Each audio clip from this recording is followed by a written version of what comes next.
Assalamu ala Rasulillah wa ala alihi wa ashabihi wa mawalah. Ashhadu an la ilaha illallah wahdahu la syarika lah wa ashhadu anna Muhammadan abduhu wa rasuluh. Allahumma salli ala sayyidina Muhammad wa ala alihi wa ashabihi ajma'in. Rabbi shrah li sadri wa yassir li amri wahlul 'uqdatam min lisani yafqahu qawli. Rabbi ufirli wali walidayya warhamhuma kama rabbayani shaghira. Amma ba'du. Alhamdulillah, pada sore hari ini kita masih diberikan kesempatan oleh Allah Subhanahu wa taala. Diberikan nikmatnya iman, diberikan nikmatnya sempat, diberikan nikmatnya sehat. Sehingga kita bisa kembali mengkaji hadis Rasulullah sallallahu alaihi wasallam, meningkatkan kecintaan kita kepada Nabi kita, baginda Rasulullah Shallallahu Alaihi Wasallam. Insya Allah kurang lebih dalam 30 menit ke depan kita akan membahas satu hadis dalam kitab Al-Arba'in An-Nawawiyah, hadis yang nomor ke-39. Hadisnya an Abdullah bin Abbasin radhiyallahu taala anhuma anna Rasulullah sallallahu alaihi wasallam qala innallaha tajawaza li an ummati al-khata' wan nisyan wa mastukrihu alaihi. Di sini disebutkan Rasulullah sallallahu alaihi wasallam mengatakan bahwa sesungguhnya Allah mengampuni, tajawaza li an ummati, mengampuni umat-umatku, al-khata', apa yang dilakukan karena ketidaktahuan, wanisyan, kemudian karena lupa, wa mastukrihu alaih, dan apa-apa yang dilakukan secara terpaksa. Ada 3 hal yang tidak tercatat sebagai dosa meskipun kita melakukannya. Nah, tapi sebelum kita melanjutkan kajian ini, kita akan bahas hadis ini diriwayatkan oleh seorang sahabat yang bernama Ibnu Abbas. Siapa beliau? Ibnu Abbas, nama lengkapnya adalah Abdullah Ibnu Abbas. Beliau anaknya dari paman Rasulullah SAW yang bernama Sayyidina Al-Abbas. Abdullah Ibnu Abbas, Ibnu Abdul Muttalib, Ibnu Hashim, Ibnu Abdi Manaf, Ibnu Qusay, Ibnu Kilab, Ibnu Murrah, Ibnu Ka'ab, Ibnu Lu'ay, Ibnu Ghalib, Ibnu Fihl Al-Qurashi. Beliau dilahirkan 3 tahun sebelum Rasulullah SAW hijrah dari Mekah menuju Madinah. Wafat pada tahun 68 Hijriah. Nah, beliau adalah anak dari paman Rasulullah SAW, Sayyidina Al-Abbas. Kenapa disebut dengan Ibni Abbas? Kemarin kita sudah pernah bahas bahwa ketika kita mendapatkan sahabat dalam hadis disebutkan Ibnu Abbas, Ibnu Umar, Ibnu Mas'ud dan sebagainya, biasanya namanya adalah Abdullah. Kemudian Abdullahnya dihapus, langsung disebutkan nama bapaknya Ibnu Abbas untuk penghormatan kepada orang tuanya yang juga seorang sahabat Rasulullah SAW. Nah, di sini disebutkan radhiyallahu anhuma, bukan radhiyallahu anhu. Kenapa radhiyallahu anhuma? Padahal orangnya satu orang di sini. Nah, untuk menghormati bapaknya yang juga seorang sahabat, maka disebutkan Ibnu Umar radhiyallahu anhuma, karena Umar dan anaknya Abdullah ibnu Umar adalah sama-sama sahabat Rasulullah. Ibnu Abbas, Abdullah ibnu Abbas disebutkan radhiyallahu anhuma karena Abdullah dengan Sayyidina Abbas adalah sama-sama sahabat Rasulullah sallallahu alaihi wasallam. Kata Rasulullah sallallahu alaihi wasallam, "Innallaha tajawaza li an ummati al-khata' wan nisyan wa mastukrihu alaihi." Ada 3 perkara yang tidak tercatat sebagai dosa meskipun kita melakukan. Yang pertama adalah al-khata'. Apa itu al-khata'? Kata ulama, al-khata' adalah irtikabul amal min ghairi qasdin. Jadi kita mengerjakan sesuatu tanpa ada maksud, tanpa disengaja. Nah, ini disebut dengan al-khata'. Maka ketika seseorang melakukan perbuatan maksiat tidak disengaja, tidak tercatat sebuah dosa. Contoh, Dalam Al-Quran disebutkan, wa ma kana lil mu'minin ay yaqtula mu'minan illa khata'a. Tidaklah seseorang mukmin itu membunuh mukmin yang lain kecuali khata'a, tanpa disengaja. Bagaimana mungkin Ustaz kita membunuh seseorang tanpa disengaja? Contoh, kita pakai mobil, Pak. Di jalan tol kita ngebut. Nah, tanpa kita sengaja, ada orang nyebrang. Begitu nyebrang, kita tabrak. Mati orangnya. Apakah kita akan dikisos karena membunuh orang? Dalam agama Islam, kita tidak akan dikisos ketika kita membunuh orang secara tidak sengaja. Atau kita melempar batu, Pak. Depan halaman ada buah mangga nih. Buahnya banyak. Akhirnya kita lempar, Pak, pakai batu dari bawah. Begitu kita lempar, ternyata ngelemparnya kekencengan. Nyampe ke halaman tetangga. Begitu nyampe batu itu ke halaman tetangga, kena tetangga kita. Dengan batu itu, kemudian qadarullah tetangga kita mati. Apakah kita akan dikisos karena membunuh tetangga kita? Ternyata tidak. Karena kita membunuhnya secara tidak sengaja. Nah, hal-hal yang tidak sengaja dilakukan karena ketidaktahuan, maka tidak tercatat sebuah dosa. Kemudian, yang kedua, apa yang kita lakukan meskipun salah tapi tidak terhitung sebagai dosa? Al-khata' wan nisyan, yaitu lupa.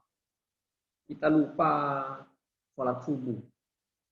Ternyata sudah kita lupa nih. Kayaknya saya sudah sholat tadi. Lupa dia, Pak. Maka dalam kondisi lupa, dia tidak berdosa. Kata Rasulullah SAW dalam sebuah hadis yang sahih, diriwayatkan dari sahabat Ali bin Abi Thalib, Rasulullah SAW bersabda, "Rufi'al qalam an thalathah." Pena untuk menulis dosa itu diangkat atau dimaafkan untuk 3 orang. Yang pertama, anin na'im hatta yastayqidh. Orang yang tidur sampai dia bangun. Orang tidur, Pak. Dari habis Isya, jam 8 malam tidur, bangun-bangun jam 8 pagi. Akhirnya hilang sholat subuh. Azan subuh dia gak dengar. Karena dia tertidur, maka tidak dia berdosa. Kecuali disengaja. Nah, yang kita bahas di sini, dia tidur, gak dengar ada azan, kemudian hilang sholat subuhnya. Nah, dalam kondisi seperti ini, dia tidak berdosa. Karena dia dalam kondisi tertidur. Apakah pernah Rasulullah seperti itu, Ustaz? Pernah. Rasulullah SAW meskipun seorang nabi dan rasul, manusia yang paling mulia yang diutus oleh Allah ke muka bumi ini, ternyata pernah ketiduran juga, Pak. Dalam suatu perjalanan Rasulullah SAW berkata kepada Bilal, "Wahai Bilal, apakah kamu tidak ngantuk?" "Tidak ya Rasulullah." "Kamu kuat tidak tidur sampai besok subuh?" Kata Bilal, "Saya kuat ya Rasulullah. Biar saya nanti bangunin Rasulullah dan para sahabat." Baiklah, kata Rasulullah. Akhirnya Nabi istirahat, Pak. Ketiduran. Begitu tidur, bangun-bangun matahari sudah terik. Akhirnya Rasulullah membangunkan Bilal. Kata Nabi, "Wahai Bilal, kok bisa kamu ketiduran? Kan kamu yang janji semalam mau bangunin saya." Kata Bilal, "Apa, Pak?" "Ya Rasulullah, saya juga manusia biasa. Saya mengalami apa yang sudah engkau alami." Artinya apa? Bilal juga bisa ketiduran. Akhirnya kejadian ini, Pak, menjadikan landasan hukum untuk umatnya. Bahwa Rasulullah SAW bukannya tidak mampu Allah bangunkan untuk sholat subuh tepat waktu. Tapi Allah sengaja tidak membangunkan Rasulullah dan para sahabat agar kejadian itu yang dialami oleh Rasulullah menjadi hukum untuk orang setelahnya. Nah, bagaimana kita bisa mempelajari hukum ketika seseorang ketiduran? Kata Rasulullah SAW tidak pernah ketiduran.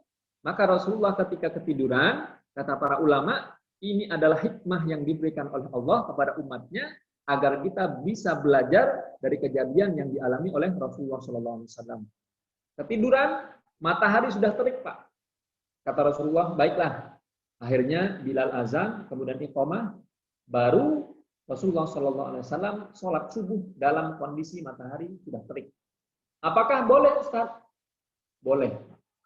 Maka ketika teman-teman ketiduran, maka sholat subuhnya ketika bangun langsung sholat subuh, jangan ditunda. Kata Rasulullah SAW, man nasiya an sholatin aw ghafala anha falyusalliha idza dzakaraha. Barang siapa yang lupa kalau dia suruh salat, dia lupa. Saya sudah sholat apa enggak ya? Lupa. Aw ghafala anha, atau dia ketiduran enggak? Dalam riwayat disebutkan, man nama an sholatin, barang siapa yang ketiduran kemudian dia tidak bisa melaksanakan sholat, falyusalliha idza dzakaraha. Maka kalau orang yang tidur tadi sudah bangun, langsung bangun, ambil wudhu, sholat. Jadi teman-teman, luar biasa bagaimana Rasulullah SAW mengajarkan kita, kalau kita ketiduran, maka kita langsung disuruh untuk sholat. Apakah Rasulullah ketika kesiangan langsung bangun, langsung berdiri? Ternyata tidak, teman-teman. Dalam riwayat disebutkan Rasulullah SAW kalau tidur, kemudian bangun, idza stayaqadha min naumihi, kemudian Rasulullah SAW duduk sebentar, setelah duduk, kemudian mengusap matanya. Nah, ini sunnah yang mungkin sering kita lupakan. Kita misalkan bangun tidur, langsung bangun ke kamar mandi. Rasulullah tidak seperti itu. Rasulullah kalau bangun tidur, duduk dulu. Setelah duduk, akhirnya menghilangkan bekas kantuknya, bisa mengucap mata dan sebagainya.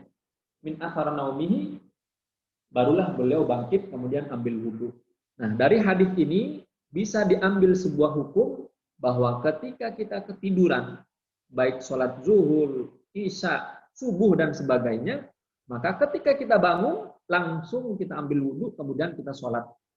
Nah, apakah sholatnya itu adaan atau qodaan, Ustaz? Kan waktunya sudah habis. Maka sholatnya itu, karena sudah di luar waktunya, menjadi qodha. Kita sholat maghrib dan isya. Begitu jam 5, kita ngantuk banget nih, habis kerja, pulang, macet. Di mobil ketiduran. Bangun-bangun, sudah azan isya. Nah, maka ketika kita bangun, waktunya sudah habis. Maka kita laksanakan di luar waktu, tapi sholatnya sholat qodha, diganti sholat itu. Kemudian para ulama mengatakan, raf'ul ithmi la yunafi raf'ul hukmi ala nisyanihi. Tidak ditulisnya dosa karena ketiduran atau karena lupa, la yunafi, tidak menghilangkan hukum terhadap kelupaannya. Artinya apa? Kalau lupa sholat, diganti. Lupa puasa, diganti. Lupa bayar zakat, diganti. Nah, jadi meskipun lupa, jangan dikira lupa kemudian bebas. Enggak. Atau seseorang lupa ambil wudhu, kemudian dia sholat. Kayaknya udah wudhu nih. Akhirnya dia sholat, Allahu Akbar. Begitu sholat, selesai salam, dia baru ingat, oh ternyata saya belum wudhu nih. Maka kata para ulama, sholatnya sah, tapi dia harus mengulang sholatnya. Dia harus mengulang sholatnya, karena dia sholat tidak pakai wudhu, Pak. Jadi meskipun hilang sholatnya, diterima sholatnya karena dia tidak wudhu, tapi dia harus mengganti. La yunafi raf'ul hukmi ala nisyanihi. Ini yang bisa kita ambil pelajaran dari bagaimana kita lupa ketika lupa wudhu ketika kita sholat. Kemudian yang ketiga, apa yang bisa dihapus dosanya meskipun kita melakukan maksiatnya? Yaitu ketika kita terpaksa. Kata Rasulullah SAW, wa mastukrihu alaih, apa yang dilakukan seseorang dalam kondisi terpaksa tidak tercatat dalam sebuah dosa. Contohnya gimana, Ustaz? Contoh, kita pergi ke hutan, Pak. Ternyata tersesat, qadarullah. Karena tersesat kita kelaparan. Dari pagi sampai malam belum makan. Akhirnya karena kita kelaparan, kita harus makan apa yang ada di hutan. Meskipun dalam kondisi normal, hukumnya haram. Contoh, mohon maaf, makan babi, makan anjing, ular, dan sebagainya. Kalau sudah tidak ada lagi, boleh kita makan. Karena dalam kondisi terpaksa. Maka dalam kaidah usul fikih disebutkan, ad-daruratu tubihul mahdurat. kondisi terpaksa membolehkan kita melakukan apa-apa yang sebelumnya dilarang. Sebelumnya haram, makan babi, anjing, haram. Tapi dalam kondisi darurat, daripada kita mati kelaparan, maka kita wajib mempertahankan nyawa kita dengan memakan hewan-hewan yang semula diharamkan oleh Allah Subhanahu wa taala. Kondisi terpaksa membolehkan kita melakukan yang sebelumnya haram. Atau kita dipaksa, Pak. Mohon maaf. Di zaman Rasulullah SAW ada seorang wanita, mohon maaf, dipaksa untuk melakukan hubungan dengan seorang laki-laki. Wanita itu diperkosa, diancam, kemudian mengadu kepada Rasulullah SAW. Apa yang terjadi? Ternyata perempuan yang, mohon maaf, diperkosa dalam kondisi terpaksa tidak dijatuhi hukuman rajam. Justru yang dilakukan hukuman rajam itu kepada orang yang memperkosa. Dengan syarat benar-benar terpaksa. Jangan sampai orang mengadu, saya terpaksa Ustaz, saya disuruh melayani, tapi dia menikmati. Nah, dalam kondisi seperti ini dosanya sama. Dua-duanya harus mendapatkan hukum. Kata Rasulullah SAW, "Ustuk lihat imro'atun ala ahdi Rasulullah SAW, fadara'an hal hudud wa qamahu adalladhi asabaha." Hadis riwayat Ibnu Majah. Seorang wanita dipaksa. Ketika terpaksa, akhirnya dia melakukan apa yang semula diharamkan, berzina dengan seorang laki-laki karena nyawanya diancam, Pak.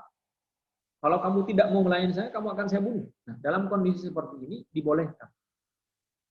Tapi benar-benar dia hatinya terpaksa. Jangan sampai dia semula terpaksa, kemudian di tengah pekerjaan dia menikmati. Ini sama saja melakukan perbuatan maksiat. Kemudian kata Rasulullah, maka yang memaksa tadi harus dirajam, yang terpaksa dilepaskan. Tidak dijatuhi hukuman sama sekali. Nah, inilah teman-teman kenapa dalam kondisi terpaksa kita dibolehkan untuk membela agama kita, membela keyakinan kita, membela harta kita, membela jiwa dan raga kita. Bahkan ketika diancam, kita disuruh untuk meninggalkan agama kita. Kamu harus ngaku sebagai orang yang tidak percaya kepada Allah. Kamu harus kafir sekarang. Kita dalam kondisi ditodong, Pak. Kalau kamu nggak ngaku kafir, kalau kamu masih menganggap Islam itu adalah agama yang benar, kamu akan saya tembak. Dalam kondisi seperti ini, kata Rasulullah, dibolehkan, Pak. Kita mengakui, mohon maaf, kita sebagai orang kafir tidak percaya kepada Islam dalam kondisi terpaksa. Nyawa kita terancam. Kata Allah dalam Quran surat An-Nahl, "Illa man ukriha wa qalbuhu mutmainnun bil iman." Kecuali orang-orang yang terpaksa tapi hatinya dia tetap beriman. Hatinya menolak bahwa orang yang memaksa tadi membawa akidah yang benar. Saya disuruh mengaku saya sebagai orang kafir. Kalau nggak ngaku sebagai orang kafir, saya dibunuh. Maka dalam kondisi seperti ini kita diperbolehkan mengaku sebagai orang kafir. Diperbolehkan. Tapi kalau kita masih bisa menolak, kita dianjurkan untuk menolak. Kita punya kekuatan, bisa melawan, kita dianjurkan untuk melawan. Harta kita mau dirampas, Pak. Misal datang perampok ke rumah kita malam-malam. Dia bilang, serahkan harta kamu. Kita bilang, saya nggak mau. Kemudian dia mengancam pakai pistol. Dalam kondisi seperti ini kita diperbolehkan untuk memberikan harta kita.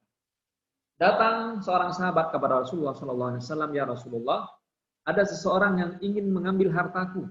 Kata Rasulullah, "La tu'tihi." Jangan dikasih, karena itu harta kamu. Islam mengajarkan kita untuk mempertahankan harta kita. Kalau ada orang mau ngambil, jangan dikasih, kata Rasulullah. Kemudian orang ini berkata, "Ya Rasulullah, bagaimana kalau orang ini membunuh saya?" Kata Rasulullah, "Kalau kamu terbunuh karena kamu mempertahankan harta kamu, kamu mati syahid." Lalu bagaimana kalau dia yang terbunuh, ya Rasulullah? Kalau orang tadi yang ingin mengambil harta kamu yang terbunuh, orang itu masuk neraka. Jadi teman-teman, luar biasa Islam mengajarkan kita untuk menjaga harta, jiwa, dan agama kita. Kata Rasulullah, "Man qutila duna malihi fahuwa syahid." Barang siapa yang terbunuh karena dia mempertahankan hartanya, maka orang ini mati syahid. Bayangkan, Pak. Ada orang, mohon maaf, misal ada begal nih. mengambil motor kita di tengah jalan. Dia nodong pakai pedang atau pakai pistol. Kemudian kita lawan, Pak. Qadarullah kita mati, mata kita mati syahid. Mati Ustaz, tapi kan mati syahid, Pak. Apa yang lebih berharga dari mati syahid? Dunia dan isinya tidak ada nilainya di sisi Allah. Maka kalau kita bisa mati syahid, Pak, apa yang akan melarang kita untuk masuk ke dalam surga Allah Subhanahu wa taala? Mempertahankan harta saja bisa mati syahid. Asalkan kita benar-benar harta itu halal, kita dapatkan dengan hasil diri kita sendiri. Kemudian Allah Subhanahu wa taala berfirman, la yukallifullahu nafsan illa wus'aha. Sesungguhnya Allah tidak akan membebani seseorang kecuali dengan kemampuan masing-masing. Meskipun kita terpaksa, meskipun kita ditodong, meskipun nyawa kita terancam, ternyata Allah Subhanahu wa taala Maha baik, Maha Rahman, Maha Rahim. Ternyata semua dalam kondisi itu kita diampuni oleh Allah Subhanahu wa taala.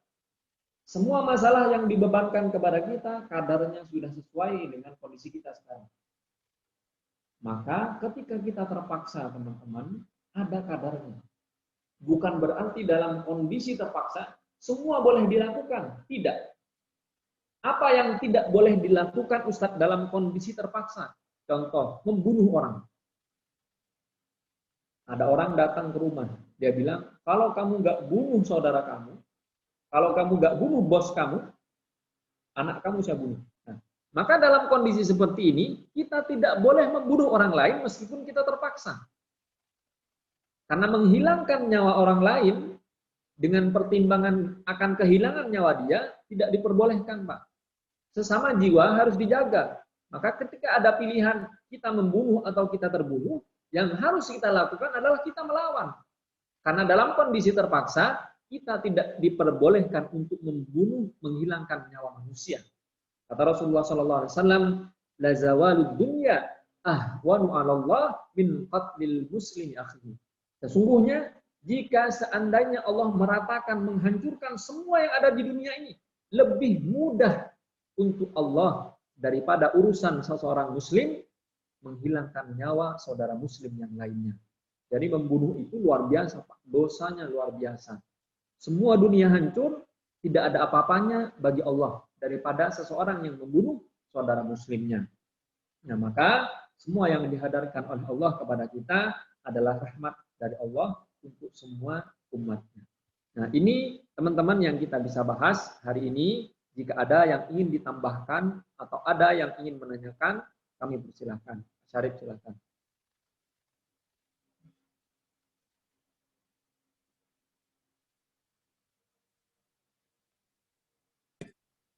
Bapak Ibu, jika ada yang mau ditanyakan atau ditambahkan, silakan untuk mengaktifkan mikrofonnya.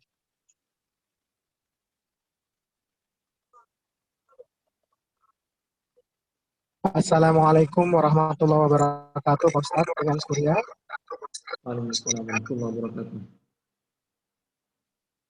Sehat selalu ya, Pak Ustaz ya. Alhamdulillah, sehat, Pak. Pak Ustaz mau tanya, kalau posisinya tadi ada dengan mati syahid, tapi ketika yang berduel itu mati syahid masih punya hutang, Pak Ustaz. Nah, itu posisinya tidak syahidnya masih tergadaikan ya begitu, Pak Ustaz ya. Mohon penjelasan, Pak Ustaz. Assalamualaikum warahmatullahi wabarakatuh.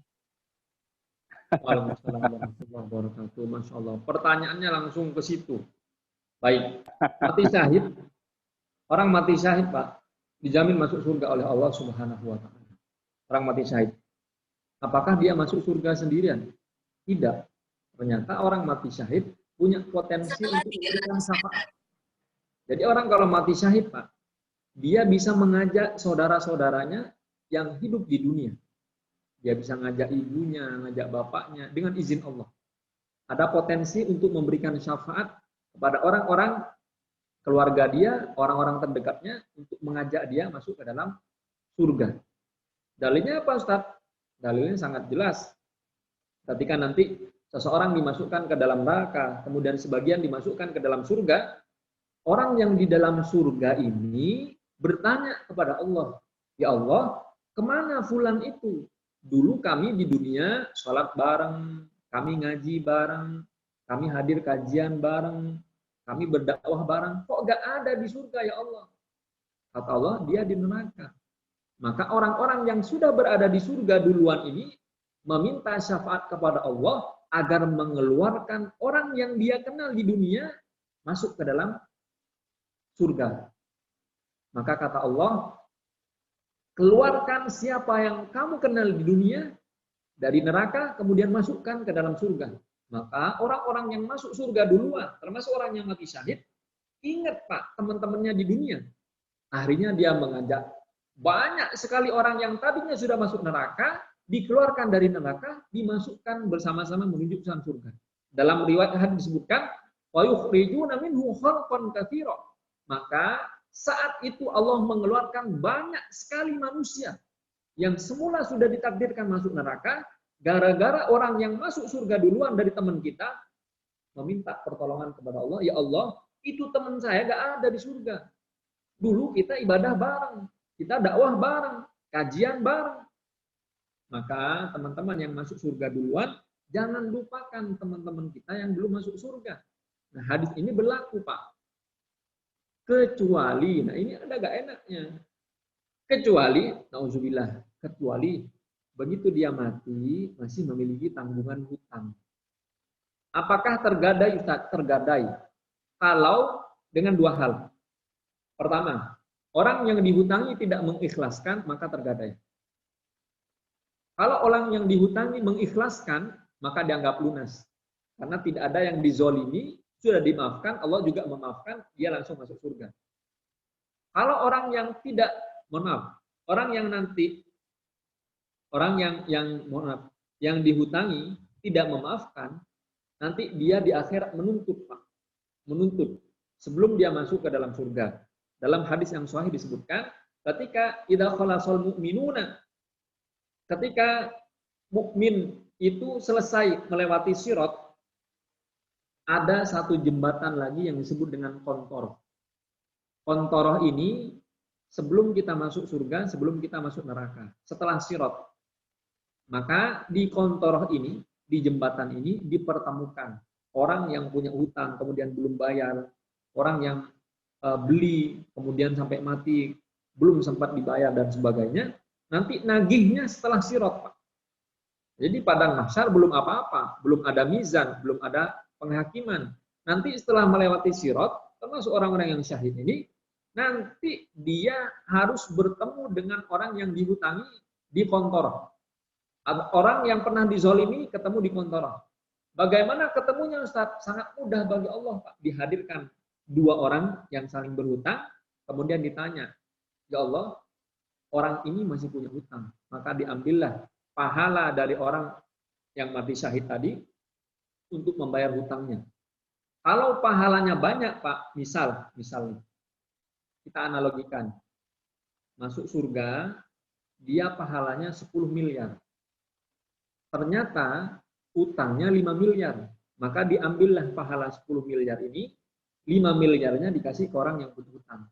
Masih sisa, akhirnya dia masuk surga, kemudian pahalanya diberikan kepada orang yang punya hutang.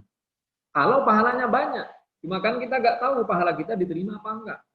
Sholat kita, puasa kita, zakat kita, kan belum tentu diterima, Pak. Belum ada pengumuman dari langit bahwa sholat kita diterima, ibadah kita semua diterima, belum ada pengumuman itu, nanti kita tahunya di akhirat. Nah, kemudian kalau misalkan jumlah pahala orang yang mati syahid ternyata sedikit, lebih banyak hutangnya, maka orang yang mati syahid tadi diambil semuanya. Begitu pahalanya sudah habis, ternyata hutangnya masih ada.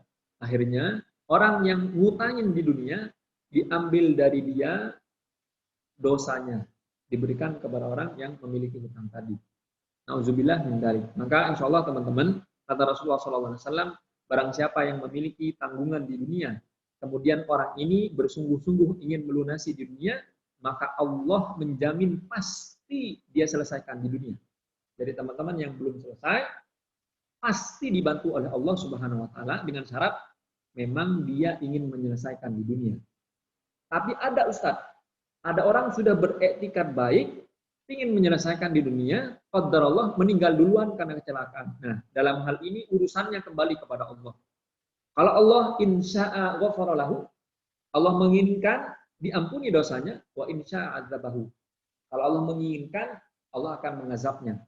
Nah, urusannya kembali kepada Allah, tapi Rasulullah SAW sudah menjamin barang siapa yang memiliki tanggungan di dunia, dia ingin menyelesaikan di dunia, maka Allah pasti akan membantunya untuk menyelesaikan di dunia sebelum dia meninggal. Wallahu ta'ala a'lam bishawab. Terima kasih, Mas Arif. Ada lagi masih bisa, Ustaz? Silakan, terakhir. Dari Pak Arda via chat. Dalam hal mempertahankan harta, apakah apabila dizolimi saat aset kita ingin dilelang dengan harga yang sangat rendah, apakah kita juga wajib untuk mempertahankannya dengan segala cara yang kita bisa? Tafadhol, Ustaz. Baik. Wajib dipertahankan, Pak. Kalau hak kita mau diambil orang lain, wajib dipertahankan. Ada akad yang batil, kita yakin itu adalah akadnya tidak benar, maka kita harus pertahankan. Ketika kita mempertahankan hak kita, ingin diambil oleh orang lain, kemudian terjadi musibah, misal ada orang mau ngambil hak kita, rumah, tanah, dan sebagainya, kemudian diadukan ke pengadilan, ada lelang, dengan jalan yang tidak sesuai dengan prosedur. Kita pertahankan, Pak. Kita yakin bahwa itu adalah hak kita, sah secara negara, sah secara agama. Maka kita harus pertahankan.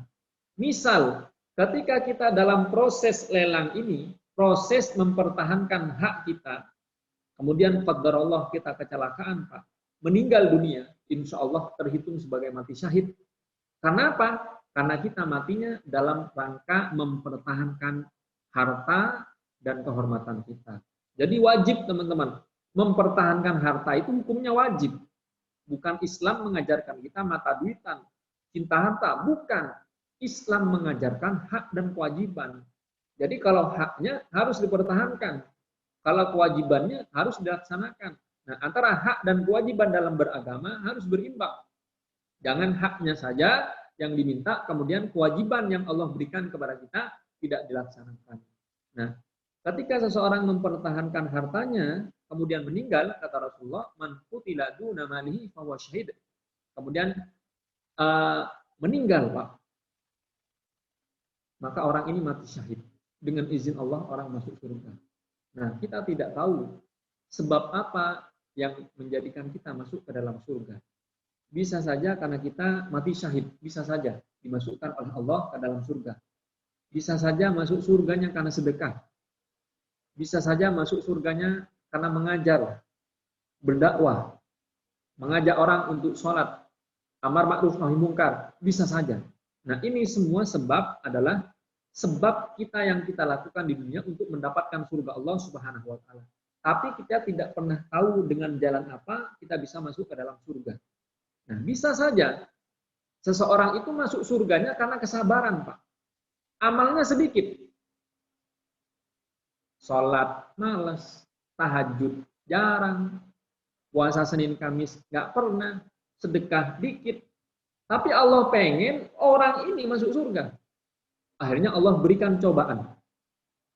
Dalam sebuah hadis disebutkan, idza sabaqat innal abda idza sabaqat lahu manzilatan min Allah falam yabluha minal amal ibtalahu Allahu bil huzni thumma sabara ala dzalik hatta yablugha al manzilata allati kataballahu lahu. Ketika ada seseorang yang ditakdirkan oleh Allah memiliki derajat yang tinggi di sisi Allah, ditakdirkan masuk surga, tapi amalnya sedikit, Pak, malas sholat, sedekah sedikit, puasa jarang dan sebagainya, maka Allah punya jalan yang lebih indah. Diambil hartanya, dia bersabar. Nah, ketika diambil hartanya oleh Allah, dia bersabar, pahala sabarnya besar, karena pahala sabarnya inilah dia masuk ke dalam surga Allah Subhanahu wa taala. Ada orang yang masuk surga karena ujian. Allah lihat, Pak, orang ini malas puasa, pengen masuk surga. Takdirnya bagus, Pak. Masuk surga, punya kedudukan yang tinggi di hadapan Allah Subhanahu wa taala. Maka ketika dia malas beribadah, malas berusaha, cuma karena takdirnya sudah terlanjur tinggi, Allah hadirkan ujian, Pak. Dengan ujian yang hadir itu dia bersabar, dengan kesabarannya dia masuk ke dalam surga Allah Subhanahu wa taala. Maka benarlah firman Allah, innama yuwaffas sabiruna ajrahum bighairi hisab. Sesungguhnya seseorang itu bisa masuk surga, mendapatkan pahala yang sangat banyak gara-gara dia bersabar dengan semua yang diberikan oleh Allah dalam hidupnya di dunia. Ini teman-teman yang bisa kita sampaikan. Mohon maaf apabila ada kekhilafan. Terima kasih atas segala perhatian. Kita tutup dengan doa kafaratul majlis. Subhanakallahumma wa bihamdika asyhadu an la ilaha illa anta astaghfiruka wa atubu ilaik. Sallallahu alaihi wasallam Muhammad. Assalamualaikum warahmatullahi wabarakatuh. Waalaikumsalam.